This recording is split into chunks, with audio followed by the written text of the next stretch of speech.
إن الحمد لله نحمده ونستعينه ونستغفره ونعوذ بالله من شرور أنفسنا وسيئات أعمالنا من يهده الله فلا مضل له ومن يضلل فلا هادي له وأشهد أن لا إله إلا الله وحده لا شريك له وأشهد أن محمدا عبده ورسوله أما بعد فإن أصدق الحديث كتاب الله تعالى وخير الهدي هدي محمد صلى الله عليه وسلم وشر الأمور محدثاتها وكل محدثة بدعة وكل بدعة ضلالة وكل ضلالة في النار أما بعد. Toujours dans la lecture et la traduction du tafsir de Cheikh Abdurrahman ibn Nasr al-Sa'di rahimahullah ta'ala. On continue avec l'explication de Surat As-Saff, Surat le rang. قال الله تعالى بسم الله الرحمن الرحيم سبح لله ما في السماوات وما في الأرض وهو العزيز الحكيم يا أيها الذين آمنوا لم تقولون ما لا تفعلون كبر مقتا عند الله أن تقولوا ما لا تفعلون.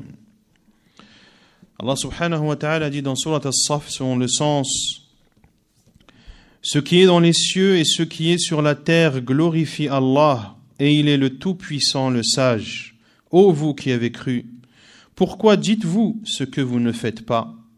C'est une grande abomination auprès d'Allah que de dire ce que vous ne faites pas.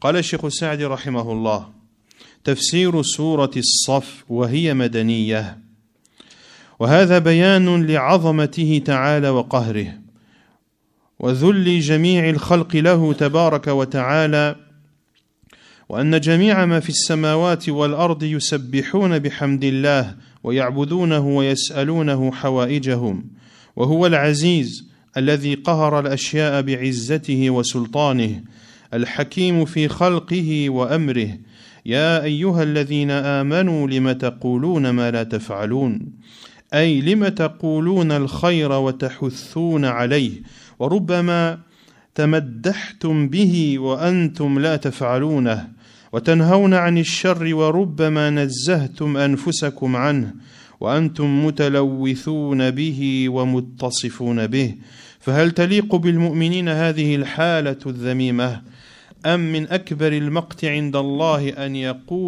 أن يقول العبد ما لا يفعل ولهذا ينبغي للآمر بالخير أن يكون أول الناس إليه مبادرة وللناهي عن الشر أن يكون أبعد الناس منه قال تعالى أتأمرون الناس بالبر وتنسون أنفسكم وأنتم تتلون الكتاب أفلا تعقلون وقال شعيب عليه السلام لقومه وما أريد أن أخالفكم إلى ما أنهاكم عنه.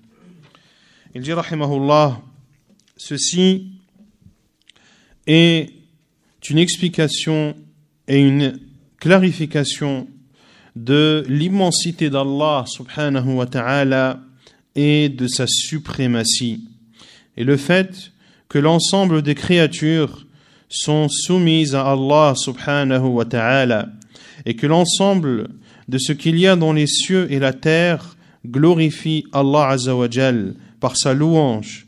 Il l'adore azza wa jal et adresse à Allah azza wa jal leurs demandes.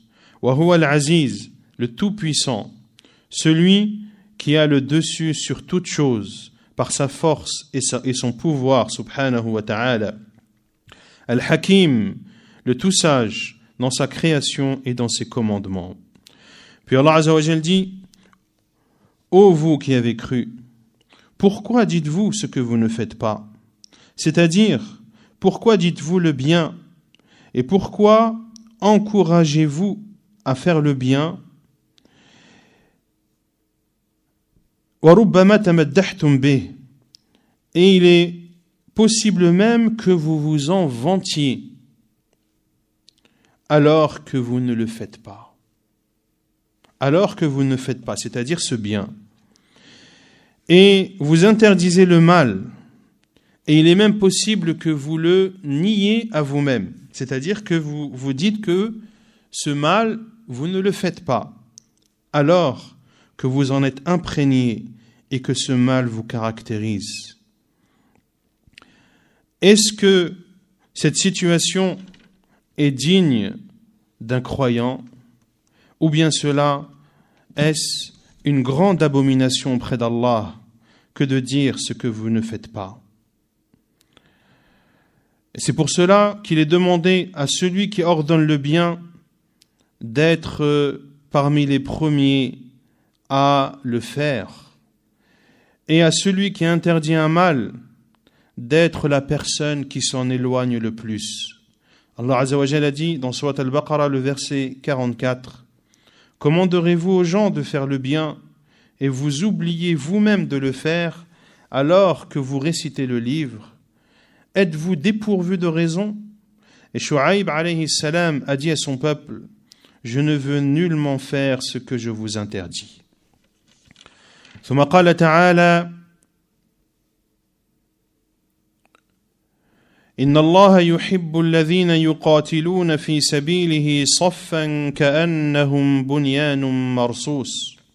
Allah subhanahu wa ta'ala dit dans le 4e verset de Surat As-Saff, selon le sens, Allah aime ceux qui combattent dans son chemin en rang serré, tel un édifice renforcé. قال الشيخ السعدي رحمه الله تعالى هذا حث من الله لعباده على الجهاد في سبيله وتعليم لهم كيف يصنعون وأنه ينبغي لهم أن يصفوا في الجهاد صفا متراصا متساويا من غير خلل يقع في الصفوف وتكون صفوفهم على نظام وترتيب به تحصل المساواة بين المجاهدين والتعاضد وإرهاب العدو وتنشيط بعضهم بعضا. ولهذا كان النبي صلى الله عليه وسلم إذا حضر القتال صف أصحابه ورتبهم في مواقفهم بحيث لا يحصل اتكال بعضهم على بعض بل تكون كل طائفة منهم مهتمة بمركزها وقائمة بوظيفتها وبهذه الطريقة تتم الأعمال ويحصل الكمال. Il dit rahimahullah ta'ala que ceci est un encouragement de la part d'Allah Azza wa Jal envers ses serviteurs d'accomplir ou de lutter dans son sentier. Et Allah Azza wa Jal leur enseigne comment est-ce qu'ils doivent procéder et qu'ils se doivent d'être en rang dans le sentier d'Allah subhanahu wa ta'ala et que ces rangs doivent être serrés et droits. Ils ne doivent comporter aucun défaut et que ces rangs doivent être ordonnés de telle sorte que l'équité entre les différents combattants soit présente et qu'il y ait entre eux une entraide et que ainsi cela fera fuir l'ennemi et sera également une source de motivation entre les croyants. C'est pour cela que le prophète sallallahu alayhi wa sallam, lorsqu'il s'apprêtait à entrer dans le combat, il mettait en rang ses compagnons radiyallahu anhum et leur donnait une tâche à respecter, de telle sorte que les uns ne se reposent pas sur les autres, mais que chaque groupe ait une responsabilité qui lui est propre.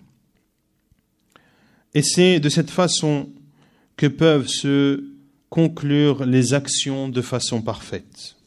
ثم قال تعالى وإذ قال موسى لقومه لم تؤذونني وقد تعلمون أني رسول الله إليكم فلما زاغوا أزاغ الله قلوبهم والله لا يهدي القوم الفاسقين. Allah Azza wa Jal dit dans le 5e verset de Surat As-Saff selon le sens, et quand Moussa dit à son peuple, ô mon peuple, pourquoi me maltraitez-vous alors que vous savez que je suis vraiment le messager d'Allah envoyé à vous? Puis quand ils dévièrent, Allah fit dévier leur cœur, car Allah ne quitte pas les gens pervers. قال الشيخ السعدي رحمه الله وإذ قال موسى لقومه موبخا لهم على صنيعهم ومقرعا لهم على أذيته وهم يعلمون أنه رسول الله لم تؤذونني بالأقوال والأفعال وقد تعلمون أني رسول الله إليكم والرسول من حقه الإكرام والإعظام والانقياد بأوامره والابتدار لحكمه وأما أذية الرسول الذي إحسانه إلى الخلق فوق كل إحسان بعد إحسان الله ففي غاية الوقاحة والجراءة والزيغ عن الصراط المستقيم الذي قد علموه وتركوه ولهذا قال فلما زاغوا أي انصرفوا عن الحق بقصدهم أزاغ الله قلوبهم عقوبة لهم على زيغهم الذي اختاروه لأنفسهم ورضوه لها ولم يوفقهم الله للهدى لأنهم لا يليق بهم الخير ولا يصلحون إلا للشر والله لا يهدي القوم الفاسقين أي الذين لم يزل الفسق وصفا لهم لا لهم قصد في الهدى وهذه الآية الكريمة تفيد أن إضلال الله لعباده ليس ظلما منه ولا حجة لهم عليه وإنما ذلك بسبب منهم فإنهم الذين أغلقوا على أنفسهم باب الهدى بعدما عرفوه فيجازيهم بعد ذلك بالإضلال والزيغ الذي لا حيلة لهم في دفعه وتقليب القلوب عقوبة لهم وعدلا منه بهم كما قال تعالى ونقلب أفئدتهم وأبصارهم كما لم يؤمنوا به أول مرة ونذرهم في طغيانهم يعمهون. Il dit rahimahullah ta'ala en expliquant ce 5e verset.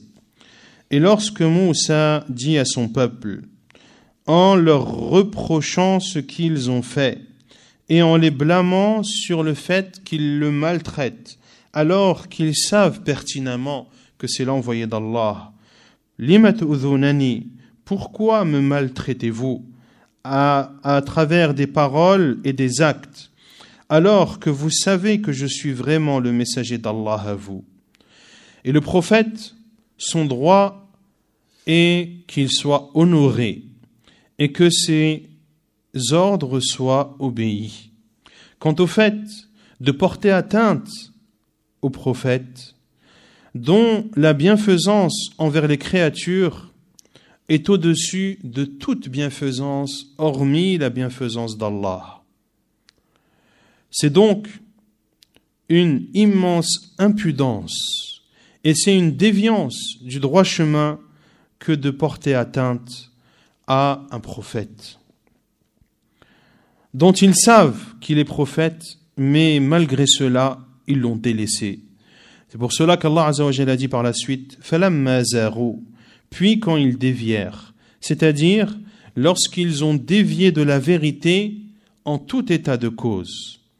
Azar Allahu qulubahum, Allah fit dévier leur cœur, c'est-à-dire en guise de châtiment pour eux. En guise de châtiment pour eux, Allah Azza wa Jal dévia leur cœur, car ils ont eux dévié du droit chemin de façon délibérée et ils ont accepté cela pour eux. Ainsi, Allah Azza wa Jal ne leur a pas facilité la guidée, car ils ne méritent pas le bien et ils ne sont bons qu'au mal. Wallahu la yahdi al-qawm al-fasiqin. Allah ne guide pas le peuple des pervers. C'est-à-dire que la perversité est ce qui les caractérise. Ils n'ont donc, la guidée n'est donc pas leur but. Et il dit, rahimahullah, que ce verset nous montre que l'égarement d'Allah d'un de ses serviteurs n'est pas une injustice d'Allah envers ce serviteur. Et ce n'est pas également une preuve de ce serviteur contre Allah. Et ceci est une réponse également à ceux qui se justifient de la prédestination pour justifier leur péché. Ceux qui utilisent la prédestination pour justifier leur péché. Quand tu lui dis « Taqillah, fais la prière », il dit « Allah en a voulu ainsi. Si je ne fais pas la prière, c'est qu'Allah me l'a prédestiné. » Pour cela qu'ici, Cheikh Sa'di dit « Wala hujjatan lahum alayhi » c'est-à-dire que ce n'est pas également une preuve de leur part contre Allah. Mais cela, c'est-à-dire cette déviation et cet égarement, est dû, en sont la cause. Ils en sont eux la cause. Car ils ont fermé sur eux la porte de la guidée après l'avoir connue. Ainsi, Allah Azza wa Jal les rétribue en les égarant et en les déviant, de telle sorte qu'ils ne puissent repousser cet égarement et cette déviance. Et Allah Azza wa Jal retourne leur cœur en guise de châtiment envers eux et de par une justice de sa part, subhanahu wa ta'ala. Comme il le dit Azza wa Jal dans le verset 110 de Surat Al-An'am. Parce qu'ils n'ont pas cru la première fois, nous détournerons leur cœur et leurs yeux, nous les laisserons marcher aveuglément dans leur rébellion. ثم قال تعالى: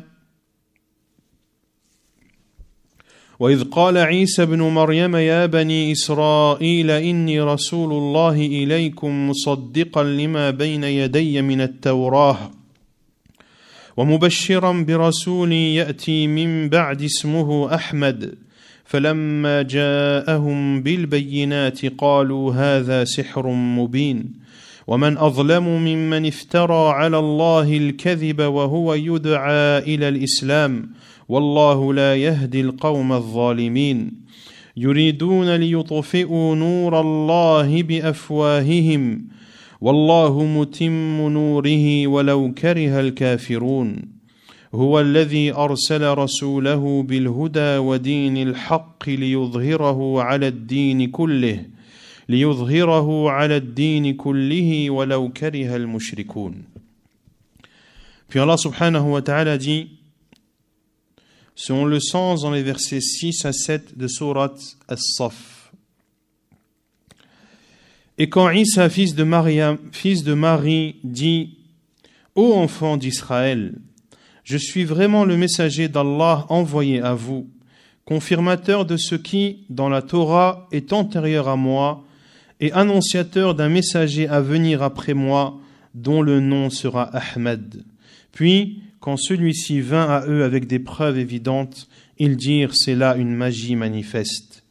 Et qui est plus injuste que celui qui invente un mensonge contre Allah alors qu'il est appelé à l'islam, et Allah ne guide pas les gens injustes.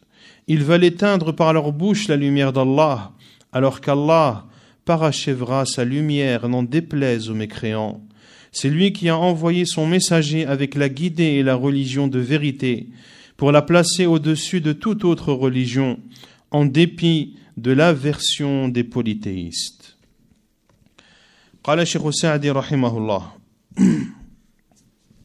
يقول تعالى مخبرا عن عناد بني إسرائيل المقدمين الذين دعاهم عيسى بن مريم وقال لهم: يا بني إسرائيل إني رسول الله إليكم، أي أرسلني الله لأدعوكم إلى الخير وأنهاكم عن الشر، وأيدني بالبراهين الظاهرة، ومما يدل على صدق كوني مصدقا لما بين يدي من التوراة، أي جئت بما جاء به موسى من التوراة والشرائع السماوية، ولو كنت مدعيا للنبوة لجئت بغير ما جاءت به المرسلون، ومصدقا لما بين يدي من التوراة أيضا أنها أخبرت بي وبشرت، فجئت وبعثت مصداقا لها ومبشرا برسول يأتي من بعد اسمه أحمد، وهو محمد بن عبد الله ابن عبد المطلب النبي الهاشمي، فعيسى عليه الصلاة والسلام كالأنبياء يصدق بالنبي السابق ويبشر بالنبي اللاحق، بخلاف الكذابين فإنهم يناقضون الأنبياء أشد مناقضة ويخالفونهم في الأوصاف والأخلاق والأمر والنهي. فلما جاءهم محمد صلى الله عليه وسلم الذي بشر به عيسى بالبينات، أي الأدلة الواضحات الدالة أنه هو وأنه رسول الله حقا، قالوا معاندين للحق مكذبين له هذا سحر مبين وهذا من أعجب العجائب الرسول الذي قد وضحت رسالته وصارت أبين من شمس النهار يجعل ساحرا بينا سحره فهل في الخذلان أعظم من هذا وهل في الافتراء أعظم من هذا الافتراء الذي نفى عنه ما كان معلوما من رسالته وأثبت له ما كان أبعد الناس منه. Il dit rahimahullah ta'ala, Allah subhanahu wa ta'ala informe de la rébellion des fils d'Israël lorsque Isa, fils de Marie, leur a dit: Ô fils d'Israël, je suis l'envoyé d'Allah à vous. C'est-à-dire qu'Allah m'a envoyé pour vous appeler au bien et pour vous interdire le mal. Et il a appuyé mon envoi par des preuves évidentes qui prouvent ma véracité. Et je suis également un confirmateur de ce qui dans la Torah est antérieur à moi.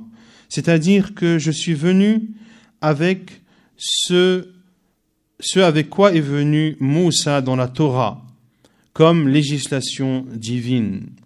Et si je prétendais la prophétie, eh bien, je serais venu avec une chose différente de ce qu'ont apporté les prophètes.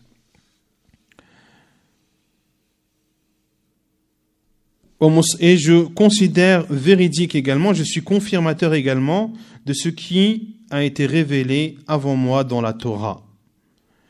Cette Torah qui a informé de moi et a annoncé ma venue. Je suis donc venu pour confirmer cette Torah. Autrement dit que la venue de Isa alayhi salam était annoncée dans la Torah. Et l'on verra par la suite que chaque prophète vient confirmer le message qui l'a précédé et annoncer la bonne nouvelle du message qui va lui succéder.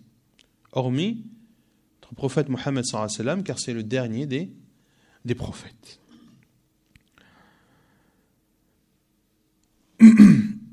Et je suis également un annonciateur d'un messager à venir après moi dont le nom sera Ahmed, qui est Muhammad ibn Abdullah ibn Abdul Muttalib, le prophète sallallahu alayhi wa ala alihi wa sallam. Isa alayhi salatu wa sallam, comme les autres prophètes, ont confirmé le prophète qui les a précédés et annoncent la bonne nouvelle du prophète qui va lui succéder, contrairement aux menteurs. Ils contredisent les prophètes de façon évidente. Ils les contredisent dans leur façon d'être, dans leur comportement, mais également dans leurs ordres et dans leurs interdits. فَلَمَّا جَاءَهُمْ, puis quand celui-ci vint, c'est-à-dire quand Muhammad sallallahu alayhi wa sallam, dont Isa alayhi salam a annoncé la venue, lorsqu'il vint à eux avec des preuves évidentes, des preuves claires qui prouvent que c'est lui, le prophète d'Allah Azza wa Jal, véridique. Qalu, ils ont dit, en rejetant la vérité et en le traitant de menteur, Hada sihrun mubin. Cela est une magie manifeste. Et Cheikh Sa'di rahimahullah dit, et cela est une chose des plus étonnantes. Un prophète dont le message est plus que clair. Il est aussi clair que le soleil en pleine journée. Que ce prophète soit considéré comme un magicien dont la magie est claire, car ils ont dit « Hada sihrun mubin ». Ceci est une magie manifeste, c'est-à-dire claire, évidente. Il dit, rahimahullah, que ce prophète dont le message est véridique et clair, comme le soleil est clair, faire de ce prophète, ou considérer ce prophète comme étant un sorcier dont la sorcellerie est évidente, il dit, rahimahullah, quelle lâcheté est plus grande que celle-ci? Et quelles calomnies et mensonges sont plus grands que ceux-ci.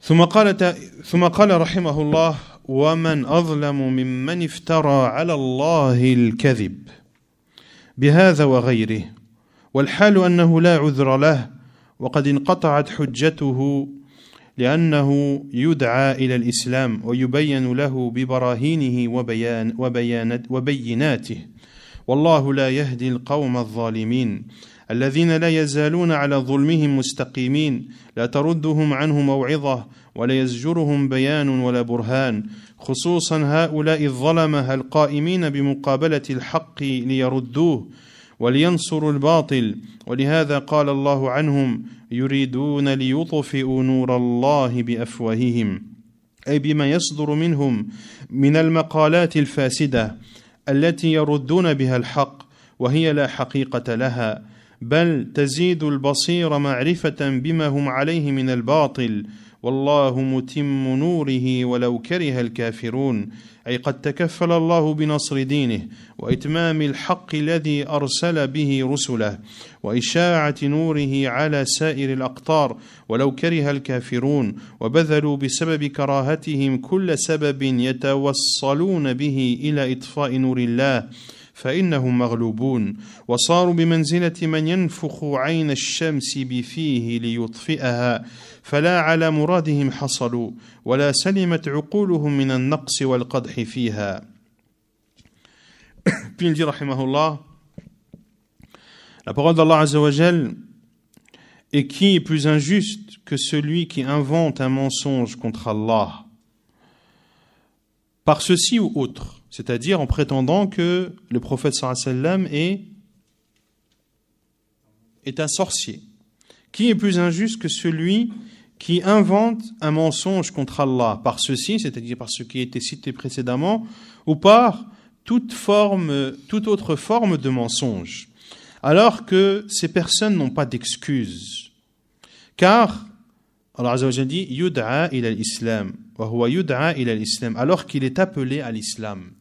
Comment cette personne peut-elle proférer des mensonges contre Allah alors qu'elle est appelée à l'islam et qu'on lui explique l'islam avec ses preuves évidentes? Wallahu la yahdi al-qawma adh-dhalimin. Allah ne guide pas le peuple des injustes, ceux qui ne cessent d'être dans leur injustice. Ne les détourne de cette injustice ni exhortation, et ne les repousse de cette injustice ni explication ni preuve. Et ceci plus particulièrement ces injustes qui font face à la vérité pour la rejeter et pour donner victoire au faux. C'est pour cela qu'Allah Azza wa Jal dit à leur sujet yuriduna liyutfi'u nur Allah bi afwahihim. Ils veulent éteindre par leur bouche la lumière d'Allah, c'est-à-dire par leur bouche, c'est-à-dire ce que profère leur bouche comme paroles mauvaises, des paroles à travers lesquelles ils rejettent la vérité, des paroles qui sont infondées, des paroles qui n'ajoutent aux clairvoyants que la certitude de leur égarement. C'est-à-dire le clairvoyant qui écoute ces paroles que profèrent ces injustes, quelqu'un qui a encore sa raison, ne peut en écoutant ces paroles qu'avoir la certitude qu'ils sont dans l'égarement. Wallahu mutimmu nourihi walau kariha al-kafirun. Allah parachève sa lumière n'en déplaise aux mécréants. C'est-à-dire qu'Allah subhanahu wa ta'ala prend en charge de donner la victoire à sa religion et de soutenir la vérité par laquelle il a envoyé ses prophètes. Et Allah Azza wa Jal diffuse sa lumière sur l'ensemble des terres, et cela n'en déplaise aux mécréants, même s'ils mettent en œuvre toutes les causes qui par lesquelles ils veulent éteindre la lumière d'Allah, ils seront au final vaincus. Et ils seront comparables. Ici, Cheikh Saadi dit, et ils seront comparables, c'est-à-dire ceux qui mettent en œuvre, quelle que soit la cause qui est mise en œuvre pour éteindre la lumière d'Allah. Il dit, rahimahullah, ils sont comparables à celui qui souffle avec sa bouche sur le soleil pour l'éteindre. Celui qui souffle avec sa bouche sur le soleil pour l'éteindre, comme il veut éteindre une bougie. Ainsi, ils ne pourront atteindre leur but et leurs raisons seront sujets à critique. Est-ce que l'on remet en cause la raison de celui qui veut éteindre le soleil avec le souffle de sa bouche? Est-ce qu'on remet en cause sa raison? Est-ce qu'on dit qu'il a une raison? Non. De la même façon, celui qui met en œuvre des causes pour éteindre la lumière d'Allah Azza wa Jal, il n'atteindra pas son but et cela fera en sorte que les gens remettent en cause l'existence d'une raison pour cette personne. ثم ذكر سبب الظهور والانتصار للدين الإسلامي الحسي والمعنوي فقال هو الذي أرسل رسوله بالهدى ودين الحق أي بالعلم النافع والعمل الصالح بالعلم الذي يهدي إلى الله وإلى دار كرامته ويهدي لأحسن الأعمال والأخلاق ويهدي إلى مصالح الدنيا والآخرة ودين الحق أي الدين الذي يدان به ويتعبد لرب العالمين الذي هو حق وصدق لا نقص فيه ولا خلل يعتريه بل أوامره غذاء القلوب والأرواح وراحة الأبدان وترك نواهيه سلامة من الشر والفساد فما بعث به النبي صلى الله عليه وسلم من الهدى ودين الحق أكبر دليل وبرهان على صدقه وهو برهان باق ما بقي الدهر كلما ازداد به العاقل تفكرا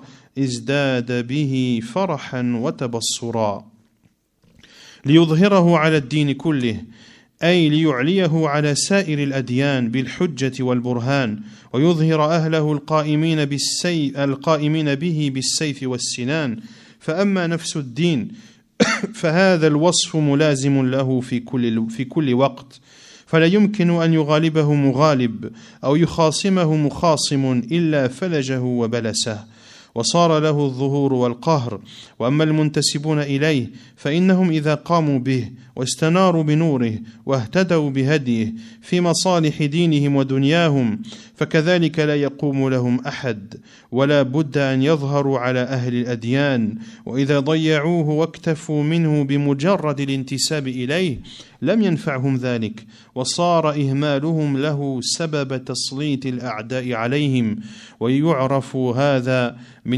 من استقرأ الأحوال ونظر في أول المسلمين وآخرهم. Puis il dit rahimahullah ta'ala en expliquant la parole d'Allah Azza wa Jal huwa alladhi arsala rasulahu bil huda, le verset 9 de Surat As-Saff. Puis Allah subhanahu wa ta'ala cite la cause, cite le pourquoi de la suprématie de l'islam et explique la raison pour laquelle l'islam connaîtra la victoire et la suprématie. Il dit Azza wa Jal, c'est lui qui a envoyé son messager avec la guidée et la religion de vérité, c'est-à-dire avec la science bénéfique et les œuvres vertueuses. Bil Huda, la guidée ici, c'est la science bénéfique. Et la religion de vérité, c'est-à-dire l'acte pieux ou les actes pieux. Par la science qui guide vers Allah et vers sa demeure éternelle. Une science qui guide vers les meilleurs des actes et des comportements. Une science qui guide vers les bienfaits de cette vie d'ici-bas et de l'au-delà. Wadin il-haq et la religion de vérité, c'est-à-dire la religion que l'on doit adopter. la religion à travers laquelle on adore le Seigneur des mondes, subhanahu wa ta'ala, la religion qui est vérité et qui est véridique, une religion qui ne connaît aucun manquement, une religion qui ne connaît aucun défaut. Au contraire, les commandements de cette religion sont une nourriture pour les cœurs et pour les âmes. Et les commandements de cette religion sont un repos, une quiétude pour les corps. Et le délaissement des interdits de cette religion sauve de tout mal et de tout désordre. Le prophète sallallahu alayhi wa sallam, ce avec quoi il a été envoyé comme guidé et religion de vérité, est la preuve la plus grande et la plus parlante de la véracité de ce prophète sallallahu alayhi wa sallam. Et cette preuve ne cessera d'exister tant que ce monde existe. Et celui qui médite sur cette religion ne pourra qu'augmenter sa joie, c'est-à-dire de faire partie de ceux qui adoptent cette religion, et augmentera également sa clairvoyance. Car plus il méditera sur cette religion et sur les biens qu'elle apporte et les maux dont elle épargne, eh bien cela ne pourra qu'augmenter sa clairvoyance et il se rendra compte de façon plus sûre encore que c'est bel et bien la religion d'Allah Azza wa Jal. لِيُظْهِرَهُ عَلَى الدِّينِ كُلِّهِ, pour la placer, c'est-à-dire cette religion au-dessus de toute autre religion. C'est-à-dire qu'Allah Azza wa Jal va élever cette religion au-dessus de toutes les autres religions. Il va l'élever par la preuve et par les arguments. Et va élever ceux qui adoptent cette religion par la lutte dans son sentier, subhanahu wa ta'ala. Quant à cette religion, le fait qu'elle soit élevée la caractérise en tout temps. C'est-à-dire que la religion musulmane est toujours au-dessus des autres religions. Il n'est pas possible que l'on puisse prendre le dessus sur elle. Celui qui la contredit, eh bien, cette religion le coupera et le fendra. Cette religion aura donc et a le dessus et la suprématie. Donc ici, Cheikh Saadi parle de la religion musulmane en tant que religion. Puis il dit وَأَمَّا الْمُنْتَسِبُونَ إِلَيْهِ, quant à ceux qui s'affilient à cette religion, autrement dit les musulmans, s'ils mettent en pratique cette religion et suivent la lumière de celle-ci et suivent la guidée de cette religion, alors, de la même façon, personne ne pourra avoir le dessus sur eux. Et ils auront la suprématie sur les autres adeptes des autres religions. Par contre, s'ils délaissent cette religion et s'ils se contentent uniquement de s'y affilier, alors cela ne leur sera en aucun cas profitable. Au contraire, leur manquement vis-à-vis de cette religion, vis-à-vis de l'islam, fera en sorte que les ennemis de l'islam aient le dessus sur eux. Et cela est connu pour celui qui suit de façon méticuleuse la situation des musulmans, depuis le premier des musulmans jusqu'au dernier. Autrement dit, que les musulmans, Allah Azza wa Jalla ne leur accorde la suprématie et la victoire que s'ils s'accrochent à leur religion. Et qu'Allah Azza wa Jalla peut infliger l'humiliation et la bassesse à des musulmans si ils ne se conforment pas à la religion. Et Allah Azza wa Jalla a même infligé la défaite à qui? À qui? Aux compagnons du prophète sallallahu alayhi wa sallam. Dans la bataille de Uhud, les savants disent qu'Allah Azza wa Jalla a infligé la défaite aux meilleurs des musulmans après le prophète sallallahu alayhi wa sallam à cause d'une seule désobéissance. Un ordre du prophète sallallahu alayhi wa sallam, ils ne l'ont pas écouté, certains ne l'ont pas écouté, et Allah azza wa jalla a infligé la défaite à tous. Et il a infligé à ceux dont il est agréé, subhanahu, ceux qu'il agrée. Radiyallahu anhum wa radu an. Allah est agréé d'eux et lui et eux sont l'agréé, subhanahu wa ta'ala. On s'arrête ici pour l'explication de Surat As-Saf qu'on continuera Inch'Allah ta'ala jeudi. Wallahu a'lam wa sallallahu wa sallam wa baraka ala nabina Muhammad wa ala alihi wa sahbihi ajma'in.